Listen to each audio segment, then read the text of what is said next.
Floride, 1984. Une adolescente de 17 ans est enlevée en pleine nuit, séquestrée. Et garde les yeux bandés pendant 26 heures. Elle sait pertinemment que l'homme qui la retient captive a déjà tué plusieurs femmes avant elle. Elle sait qu'elle ne sortira probablement jamais vivante de cet appartement. Alors, dans l'obscurité totale, elle prend une décision inimaginable. Puisqu'elle va mourir, elle va transformer le repère du tueur en scène de crime. À l'aveugle, elle arrache ses propres cheveux pour les cacher sous le lit.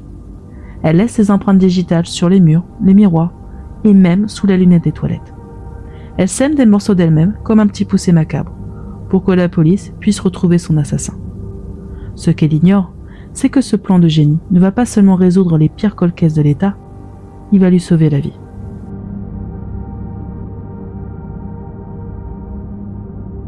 À Tampa, en Floride, nous sommes le 3 novembre 1984. Il est un peu plus de 2 heures du matin. À 17 ans, Lisa McVey connaît déjà la dureté de la vie. Pour survenir à ses besoins, elle enchaîne les heures de travail et vient tout juste de terminer son service de nuit dans une célèbre boutique de donuts de la ville. Épuisée, elle enfourche son vélo pour rentrer chez elle. Le trajet est long, la nuit est fraîche, mais les rues sont totalement désertes. Du moins, c'est ce qu'elle croit. Dans l'obscurité, un prédateur rôde, Body Joe Long, un homme que la police surnommera plus tard le tueur de Tampa. Cherche sa prochaine proie. Il a déjà ôté la vie à plusieurs femmes de la région. Ce soir-là, depuis l'habitacle de sa voiture, il repère la silhouette solitaire de Lisa sur son vélo. Il décide de la prendre en chasse, tel un chasseur silencieux. Tout bascule en une fraction de seconde. La voiture freine brusquement à sa hauteur. L'homme bondit hors du véhicule, attrape Lisa avec une violence inouïe et la fait chuter de son vélo. Avant même qu'elle ne puisse hurler pour appeler à l'aide, il la menace de son arme, la force à monter à l'arrière de la voiture et lui plaque les mains sur le visage. La portière claque. Le piège vient de se refermer. Le tueur, lui, bande immédiatement les yeux.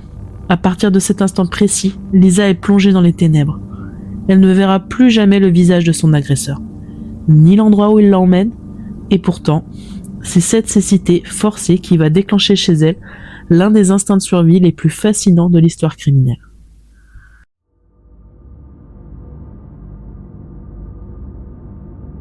Le trajet en voiture lui a semblé durer une éternité.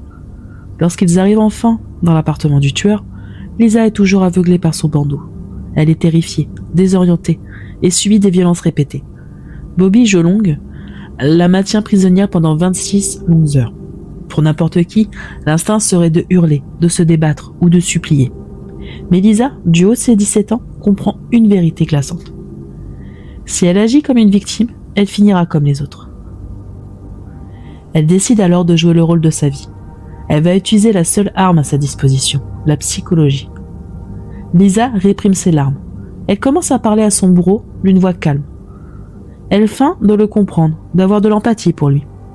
Elle lui pose des questions sur sa vie. Elle écoute ses problèmes. En quelques heures, elle simule un parfait syndrome de Stockholm. Son but, l'obliger à la voir comme un être humain, et non plus comme un simple objet. Mais ce n'est que la première partie de son plan. Puisqu'elle sait qu'elle a de fortes chances de ne pas ressortir vivante de cette pièce, Lisa prend une décision d'un courage absolu. Toujours les yeux bandés, utilisant uniquement son toucher, elle va transformer l'appartement en une immense scène de crime, pour son propre meurtre. Lorsqu'il l'autorise à aller dans la salle de bain, elle pose volontairement ses mains partout. Elle appuie fermement ses doigts sur le miroir, sur les murs, et dans un éclair de génie, elle laisse ses empreintes digitales sous la lunette des toilettes. Elle sait pertinemment que c'est un endroit que le tueur ne pensera jamais à nettoyer. De retour dans la chambre, pendant que le monstre a le dos tourné ou s'accroupit, Lisa s'arrache discrètement des poignées de ses propres cheveux. À l'aveugle, elle les glisse sous le lit de son ravisseur.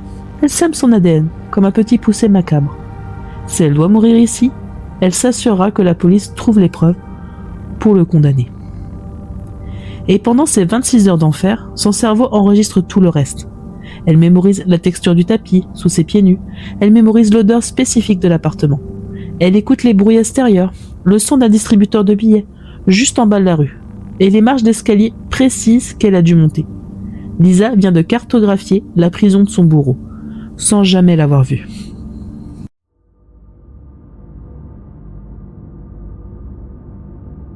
Après 26 heures de cauchemar, le miracle se produit. Le plan psychologique de Lisa a fonctionné, au-delà de toute espérance. Convaincue par son jeu d'actrice, persuadée qu'elle s'est attachée à lui et qu'elle ne le dénoncera jamais, le tueur de Tampa prend une décision irrationnelle. Il décide de la laisser en vie. Il la force à remonter dans sa voiture, toujours les yeux bandés, et la dépose dans une ruelle sombre. Mais avant de fuir, Lisa commet un ultime acte de bravoure. En soulevant très légèrement son bandeau, elle jette un coup d'œil furtif. Elle ne voit pas le visage de l'homme, mais elle grave dans sa mémoire la voiture. Une Dodge Magnum rouge, avec un intérieur blanc. Elle est enfin libre. Dès qu'elle le peut, Lisa court à la police. Au début, face à son récit insensé, certains policiers peinent à la croire. Mais lorsqu'elle commence à dérouler sa carte mentale, les inspecteurs sont pétrifiés.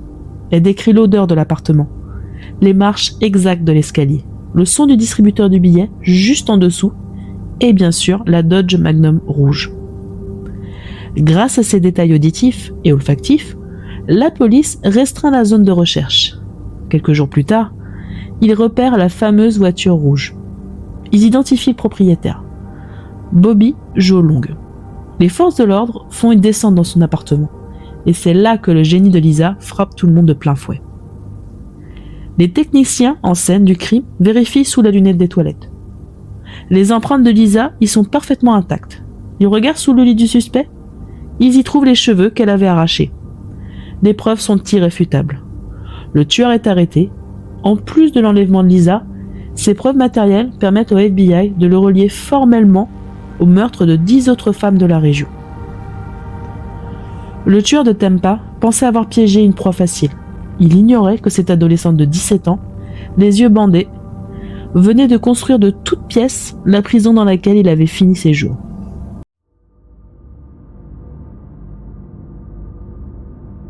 Survivre à 26 heures de torture psychologique et physique aux mains d'un tueur en série aurait pu briser Lisa McVey pour le restant de ses jours.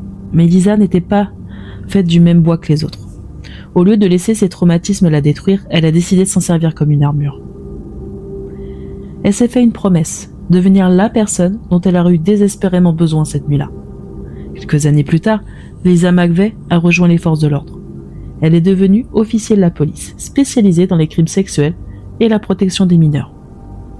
Aujourd'hui, elle consacre sa vie entière à traquer les prédateurs, à défendre les victimes qui, comme elle, se sont un jour retrouvées plongées dans les ténèbres.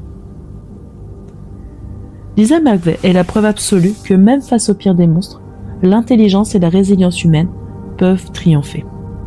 Si le courage inouï de Lisa vous a donné des frissons, n'hésitez pas à lui rendre hommage en laissant un commentaire sous cette vidéo. Mettez un pouce bleu pour soutenir mon travail et abonnez-vous à la chaîne pour ne pas manquer notre prochaine descente au cœur de l'abîme. Prenez soin de vous et à la semaine prochaine.